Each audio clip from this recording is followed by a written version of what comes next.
The experience that we're facing is a test, and failure is not an option.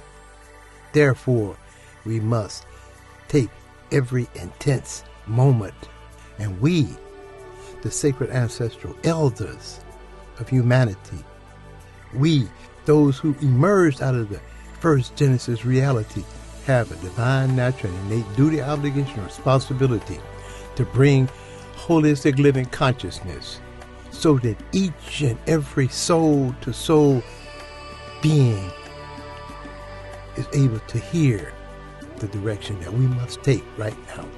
We are talking about that sacred order that upholds and maintains the glory of earth, wind, rain, and sun. Those populations who are connected with collective conscious communal reasoning. I'm here. We all are here to give a warning. The animals die, the trees dry up, people become ill. Many new illnesses will appear. There will be no cure or medicine for them. They say that we mutilate the world because we do not remember the Great Mother. He has destroyed so much. Does he see? No. Understand? No. Start to understand, or what will happen? We must take every intense moment to connect with divine social, economic, family, community order. And we must be clear that only a sacred few of the few will hear, but it is not our divine, natural, innate duty, obligation, responsibility to determine who the sacred few may be. Our assignment is to bring holistic living, clarity, sacred ancestral eldership, and we must complete this task right now, because this is the time that the sacred ancestral first Genesis tribe must rise. So this is what old people's instructions were, and the prophecy and the warnings, and what they say. A lot of things I don't at that time I don't believe, but many things have been fulfilled. And I know there's old people, 80 or 90, 100-year-old men, religious men, are talking these things, and it's in parallel to some of the world religious writers, and so I know they're telling the truth. So this to the Hopi is a male, representing male, and this was representing female. These two are the main sources of life that we must not disturb. We may not interfere with it one of these days. Once we do that, then our life is down to a point where it will be lost forever. So we were not to do that.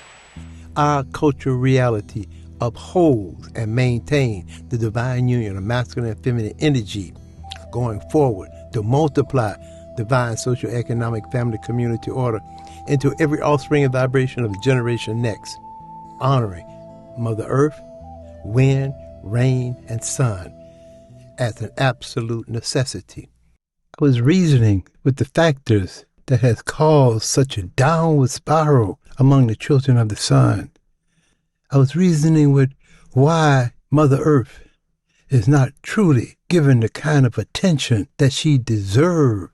Then I thought about the different kinds of defiance, a mono nature of masculinity that's actually driving humanity insane. Quote, the first place that the plague is spread begins in one's own consciousness. The inner state of division that occurs when one breaks away from and opposes the vibrations and sensations of one's sacred ancestral spirit presence is truly spiritual warfare. Through time, this state of division has been translated and structured into an ideology of paleness that is called white racism. And white racism is then covertly maintained through integration and assimilation into a melting pot syndrome where the attitudes, values, beliefs, and behaviors of the paleness ideology are upheld as the dominant way of life that all others should aspire to. End of quote. Taken from page 341, Fulfilling the Sacred Ancestral Prophecy of the 999 by High Priest Kwatamani. High Priest Kwatamani, Supreme Soothsayer, Soul Seer, Spiritual Healer and Revealer, Chief Elder of the Kwatamani First Genesis Tribe, the oldest, longest sustained, raw and living, plant fuel consuming, family community order known, over half a century, and still going strong in the tropical rainforest. This is really deep, because when I actually take a look at what it is that I have seen over this past nearly 80-year cycle, coming out of a whole different kind of experience, however, living within our own country communal vibration, growing our foods. I remember those times, I remember those things that were happening as I would hustle some bottles to sell for 2 cents so I could help feed the family, growing that food so we could sell some melons and some other things and make sure that we experience the vibrations of food, sunshine, and tender love and care, knowing that that's really what it's all about. Then as I processed the different things, World War II, coming out of that situation as a young child, there were a lot of things on the horizon that would make it very clear why we are experiencing what we're experiencing today. The memory was so strong of this young man saying, "We shall overcome," and crying and begging and pleading to be able to sit at a lunch counter where he was not wanted. And I said, wow, why? We had a lunch counter and people were free to come and sit down and relax within the neighborhood.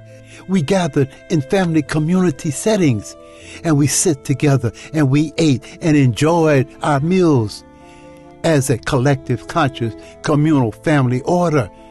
What better lunch counter could we have? A perfect counter. A counter to that vibration of dividing, conquering, separating, and ruling over us. And actually, I was about trying to see how to get them to eat more greens, collard greens, and stuff like that. Just delicious stuff that was growing inside those environments. But they were struggling and striving, wanting to sit at the same lunch counter with those who didn't want them sitting there. And it's like, why are you forcing your being into somebody else's experience?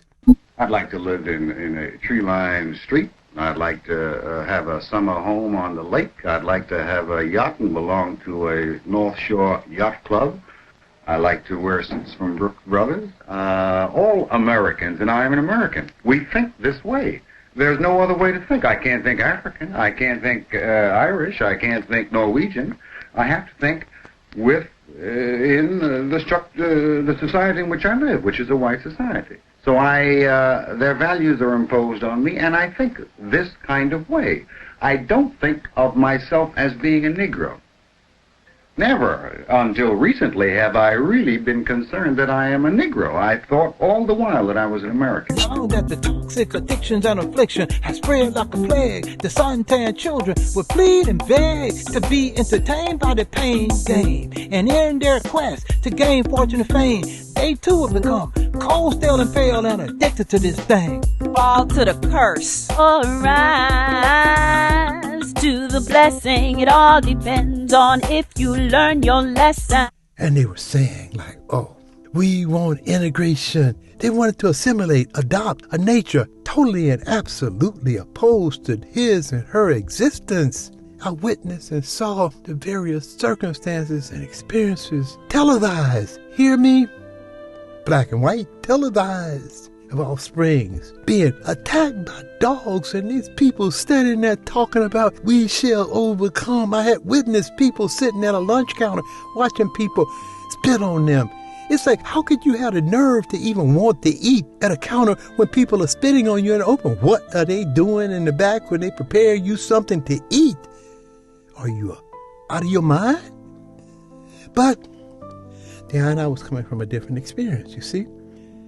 I had a great pride in my traditional culture. An African vibration in there mixed in with this experience of a native tribe, man. And it's like, hey, What are we struggling and striving to get behind and follow a vibration of energy, assimilating, integrating, and adopting to something that was totally, absolutely opposed to our existence? And I watched those little children being attacked by dogs and looking at those who were setting them up on them, grinning and laughing and cheesing and smiling. It's like, whoa, why would anyone who say that they have a love for their children and they want to honor and protect the generation next, why would these beings put these children at risk? Why would they leave them to be burned up in churches? Why would they do these things? I have to think in the society in which I live, which is a white society. So their values are imposed on me, and I think this kind of way. Quietly, not protesting, not rioting, not burning, not looting, but looking for an economic chance in the mainstream of American life. In a manner of speaking, we're involved in a sort of a mass token acceptance kind of a thing. And I could hear the ancestral eldership calling of those of my lineage, and the vibration that continued to echo in the ear of I and I right now, AD 2025. If it don't fit, don't force it. Let it happen naturally. And there was nothing naturally going on in these experiences that I've just spoke about. Trying to go to the same school, trying to eat at the same counters, trying to walk the same streets, walking around in an environment where if you lift your head and someone of a certain kind of complexion tone walked and you stared them in the eye, if she was a female, it was rape by contact with the eyes. Why would one put one's being into that kind of a vibration? I have to think in the society in which I live, which is a white society. So their values are imposed on me, and I think this kind of way. It is clear that the being had got lost and astray from their sacred ancestral consciousness, and they had drifted into a vibration of wanting so bad to be like whoever it was, and witnessing and realizing that there was a deep-seated punishment, the punishment that was held by those overseers. You can decide whichever way you want to look at it. If you got out of line, they would put devil's lie in your head, burning your scalp, torturing your brain, making you go insane. People who were being tortured and ridiculed into some stage of insanity. What happened to the whole soul essence of that being? Did self become so important that one had no dedication and devotion to their sacred ancestral spirit conscious being again, and had decided that they wanted to be a self, deifying, individualistic glamour that was all in their mind, a mirage? The devil's lie would cause so much suffering, grueling, misery, aches, and pains, until that devil's lie would adversely affect the thoughts, the reasonings, and actions of the being. And it would become an acceptable norm. The devil's lie would be implanted within the mind, consciousness, and actions would indeed cause one to begin to think that it made the being more acceptable because the female had been groomed and conditioned to assimilate, integrate, and adopt the attitudes, values, behaviors, and beliefs of the Lord and Master of the dominant culture. And thereafter, the children will be groomed and conditioned to uphold and maintain the devil's lie syndrome. That was actually implemented to suffer the being would be accepted. Thus, rejection of one's natural and innate biological characteristics and traits will become a destabilizing way of life. And up until today, the primary code of a colonizing and enslaving culture is to eliminate or otherwise destabilize, disrupt, or corrupt the ancestral male's natural and innate ability to provide divine guidance and protection of the women and the children within an ancestral family communal order.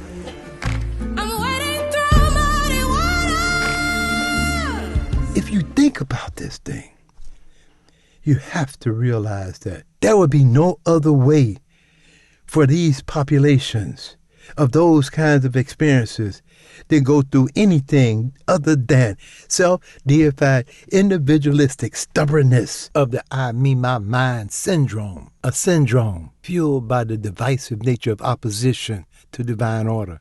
Now I hear a new term, defiance, deficit disorder. What would come out of that if you had offsprings going to school, standing in front of guns, being shot down, and saying, "We shall overcome"? Overcome what? You gonna overcome that bullet upside your head? Overcome that baton warped upside your head? You gonna overcome them dogs attacking you and ripping and tearing your throat? I realized that certain populations got really misled, misguided, misdirected into becoming worshipers of a suicidal mission. And when you look at it today, 2025, February, when you feel the vibe of things that are being dismantled, then you begin to comprehend the holistic living truth. The offsprings of those populations who was actually put in a whirlwind of delusionary glory are now seeing the adverse effects. Life is for the living, for given to the generation next. What was given to the generation next was a level and degree of learning how to be defiant and die for a cause. In 1964, President Lyndon Johnson stated a new governmental policy. It is our task to carry forward nothing less than the full assimilation of more than 20 million Negroes into American life. If you lose your personal soul-to-soul identity, you've lost your connection with your sacred ancestry. Therefore, you've actually become a major enemy to your own sacred ancestral existence and decided that you were going to be defiant of all that was whole and true, a love supreme, the glorious people. I mean, a sacred garden culture presence that's so beautiful, so peaceful, growing that kale, those onions, vibing with those collard greens, and growing all them beautiful fruits. But something got missed in the process. Because what happened was populations became so deep in begging and pleading and crying for mercy, for please help us, social welfare oriented, getting into a vibration of going and fighting war and dying on the battlefield and feeling good about it and leaving the offsprings, the children, the women stranded, lost. And it's not to say anything except what is real. I remember so well Oklahoma. I remember so well Black Wall Street. I remember so well banks. I remember the insurance companies. I remember all of those particular things. And it's not like, like, hey, I'm about garden culture reality. But I am not opposed to someone working to secure communal realities. I remember so well the different vibrations of trying to up united people. And it's like, why is there so much hatred, so much bitterness, so much scornfulness? Well, it actually can be bred. I have to think in the society in which I live, which is a white society. So their values are imposed on me, and I think this kind of way. You can't feel good about wanting somebody to force their way into your community, whatever your community is. But then if you don't have a sense of communal living, divine social, economic, family, communal living, that was stripped away, chattered away, indentured away, then you don't have that feeling anymore. Deep inside the hall, it was impossible to move and impossible to sleep. We were separated from the men. That first night, I kept my eyes wide open. I wanted to wake up back in our village, seeing my mother's face.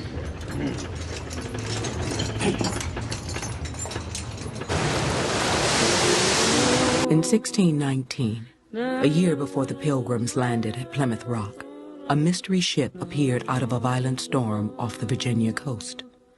No one recorded the ship's name, but somewhere on the high seas, she had robbed a Spanish vessel of a cargo of Africans.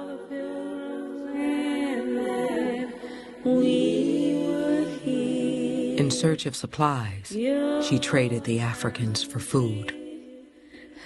They had been baptized and given Christian names. As Christians, they could not be enslaved for life under English law.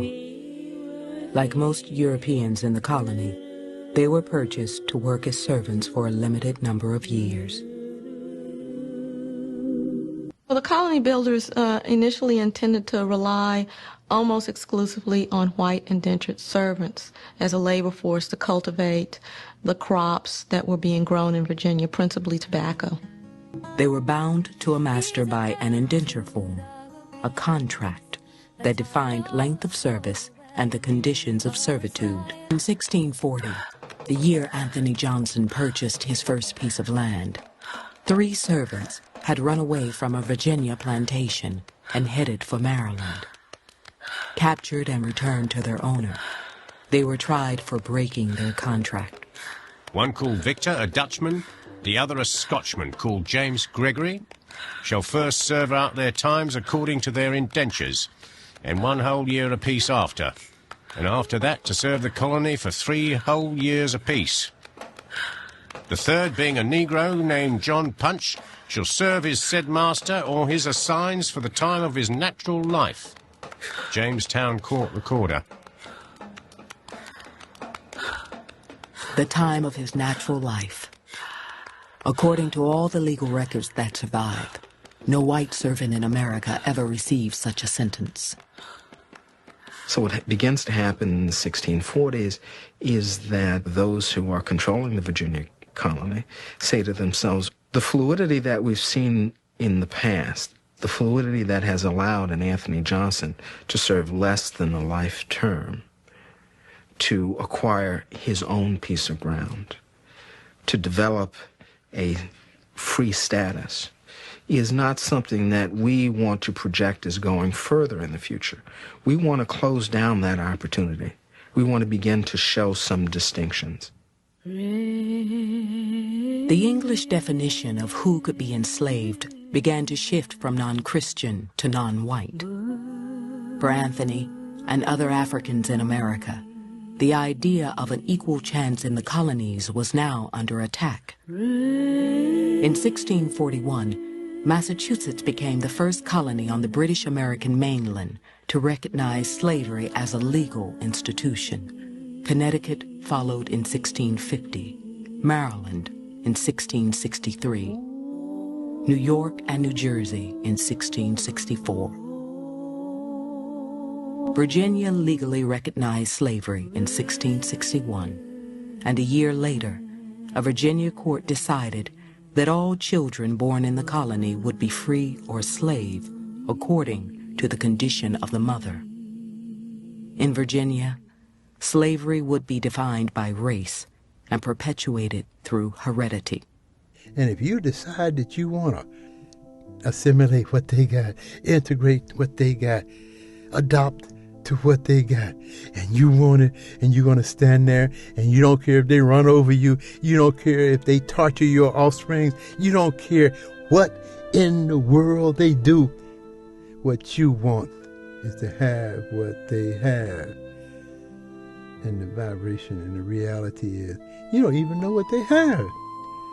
Because the workforce, the builders of so much, cotton gins and all these other particular things, those who were growing the food, take a look at the realities, what was going on, and then come to realize that, hey, we need to listen to what Mr. Abraham Lincoln said. As Abraham Lincoln stated during his debate with Stephen Douglas in 1858, quote, "And I will say in addition to this that there is a physical difference between the white and black races, which will ever forbid the two races living together on terms of social and political equality. And inasmuch as they cannot so live while they do remain together, there must be the position of superior and inferior.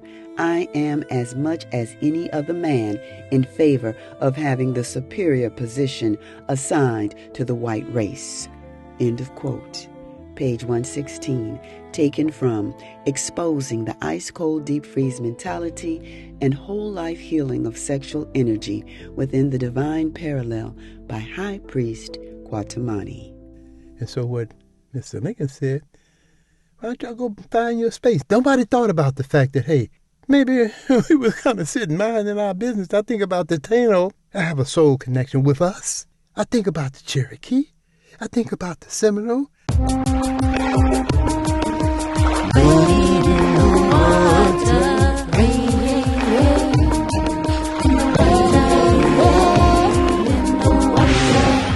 Our ancestral lineage began long before Grandpa was called 3/5 of a man. Constitution plan ran by those who invaded the land. They finally grew free by slave holding mentality, making it easy to see systematic supremacy oppose our green earth solar reality. Grandma Viola, Cherokee, Grandpa Rankin still thanking he from the essence of my soul. Grandpa was called Seminole as the story was told by those who walked the trail of tears. Let anyone who hears. It was an alliance that began more than 300 years ago in Florida when runaway slaves and different Indian tribes sought refuge together and later fought the white man. Joe Opala, a history professor at James Madison University in Virginia, says that from the beginning it was a melting pot tribe. So these people all banded together and somehow became Seminole? Became Seminole, and in fact the word Seminole is not even an Indian word. It is derived from a Spanish word, cimarron, meaning runaway slave. And so from the beginning you don't have an Indian tribe. It was a multi-ethnic coalition. Historical evidence documents their close relationship. Blacks became chiefs, signed treaties, and served on the tribal council. They intermarried. They were equals, Opala says, and the Indians depended on them as warriors and interpreters. So there absolutely is proof. Our ancestors were some of the most fiercest fighters during the war. During the Indian Wars? Yes, due to the fact that they knew if they were recaptured, they were going into slavery, back into slavery. Bud Crockett and his sister Polly Gentry traced their Seminole roots back to their great-grandmother Dora Davis, who came to Oklahoma on the Trail of Tears. Reason with native ancestral vibes from Mother Earth's indigenous tribes. Transatlantic slave trade, Middle Passage made by great-grandma Nash. Fonte sold for cash, taught her daughter Tree, Grandma S.C. Born in captivity, Madasi and what she spoke to me, connecting to her lineage linguistically. Later during my schooling with Professor Ekatir, made I clear auntie had traveled all the way here. Aunt Cindy was a Mindy. So many tribal names erased, degraded, and debased. Some were chased by the paddy roller. Big roller, Grandpa Charlie escaped through the mud, crossed the Mississippi after the flood. Yeah, they say Grandpa Charlie was a runaway stud of my own flesh and blood, leaving behind the Mason-Dixie line, chased by a cold, pale state of mind. I hear the various vibrations, all nations. I realize that many times we were just sitting minding our business, and all of a sudden there was an intrusion and an invasion upon our existence. Children of the sun, feel what was done by a power conceding nothing but the barrel of a gun. Invaders came speaking with a farted tongue. We came in peace was the song they sung, bearing gifts of gunpowder and rum. Warnings was sent out by ancestral drum, giving inch to kick a mile. Greed and possession is the style of their vicious intent, unable to repent, no care for the water or the air. And they would openly declare all things in love and war to be unquestionably fair. So their God of love will be our worst nightmare. They would conquer the land, enslaving the soul of the indigenous man. Anita Peters, who is Mashpee Wampanoag, goes by the name of Mother Bear.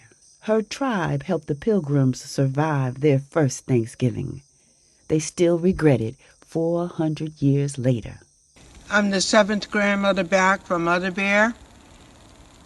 People that know about our culture know that that's an important connection because each generation is to provide for the seventh generation ahead. And being spirits, we can come into any of our descendants as long as they honor us, and Mother Bear honors me, so I'm more than willing to help her out any time. And it's not because she has a weak mind like some of her cousins will tell you. And a lot of your ancestors are willing to come in and help you if you invite them in, and as long as you honor them. The last time I was here, I spoke to the people without color and informed them that it was time for them to assimilate. I want you to keep working on that. It's going to be good for everybody. Open our eyes. You see, according to ancient prophecy, melanin will determine humanity's destiny and absolute necessity in a green earth solar reality. Universal law exposed the flaw as the pale mental mindset begins to thaw. Divine order shows the cons and the pros of mental encodes diametrically opposed to the melanin encoded souls, children of the sun. And when all is said and done, white supremacy be public enemy number one. But today I'm here to talk to my own people. I'm here to tell you it's time to decolonize your mind. You've taken up too many of the other people's ways, and it's thrown you off track. I know that a lot of our young people are confused and angry and discouraged. And we feel for you. We hurt for you. A lot of that has to do with the situation in the world today, but you're also being doubly taxed by the what they call intergenerational trauma. Trauma that happened to your ancestors is passed in the DNA, and you feel it too. A lot of you are turning to drugs and alcohol to try to block this out. It doesn't work. And the drugs, that's a government program to keep you enslaved. We're trying very hard to bring you back into the circle because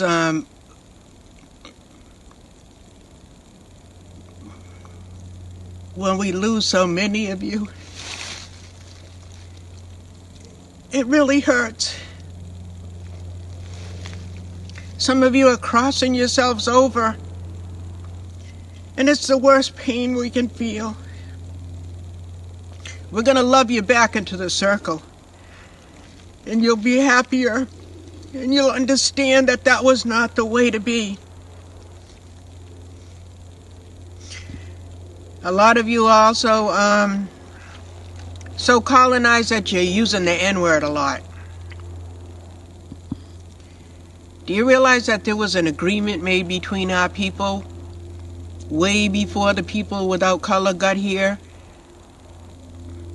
the black people agreed that they would sacrifice and do the slavery thing for us, or we would have been completely wiped out. We owe them such a debt. Don't be caught up in American racism. They don't want us to unite and be together because they're afraid of that we'll treat them the way they treated us. We're human beings. We could never be that thoughtless, and we don't have to worry about that, because from the way things look, they're going to self-destruct. For the most part, they're going to wipe themselves out because of their greed and selfishness. And that's another thing. If you have a lot of money and you're out here buying fancy cars and buying a lot of material things, and your people are suffering and you're not helping them, you're always going to be poor in spirit. We have to take time and take a look at exactly what is going on with the people of color. And we have to take a look at what is going on today, and we have to go beyond just the sense of color, because many times there were those who were of a different kind of a mindset, but they just happened to have been in a colored body. And there are those who may not have been in a colored body. There's a mindset. There's a self-centered, individualistic, bloodthirsty, hateful mindset, a nomadic, predatory vibration that has perpetuated conflict, confusion, and chaos. And our ancestors told us about that. Just the way war transforms people, this terrible transformation into race slavery had changed people by the middle of the 18th century. So the violence you see at Stono is a violence that had become pervasive in the culture. By the middle of the 18th century, this had become a way of life in the English colonies. Yeah, the bottom line of this supremacist crime have left mass populations deaf, dumb, and spiritually blind, fully unaware that it's the gathering. Wade in the water. Why can't we pay some attention and focus on gathering our sacred, ancestral, spirit-conscious energies into a holistic living oneness, and let universal order be our guide, and we work in sync and in focus and concert with all those that were, so that we can help to formulate a holistic living movement for all those that's coming to be, and realize that we're here right now as a key, and we can turn the whole vibration of entry so that whole soul resurrection can be our reality. And we do not have time to wallow in somebody else's sorrowfulness. Oh yeah, there are those who have victimized populations, but it ain't gonna do you no good talking about how they victimize you unless you are doing it for a holistic living purpose of identifying a nature of energy that we must dismantle within our own mental consciousness. And if you're not about dismantling that energy, you're grooming aches and pains for the next generation to wallow in. Let's be about resurrecting the sacred ancestral masculine energy to provide divine guidance and protection to the women and the children. Let's be about the sacred ancestral feminine energy, give it divine nurturing affection. And let's put that together, he and she, divine union of one, upholding and maintaining our tree of life culture so that we can go forward and multiply a new generation of divine spirit conscious offsprings through divine socioeconomic family community order. Yeah, I'm talking divine order. That's right.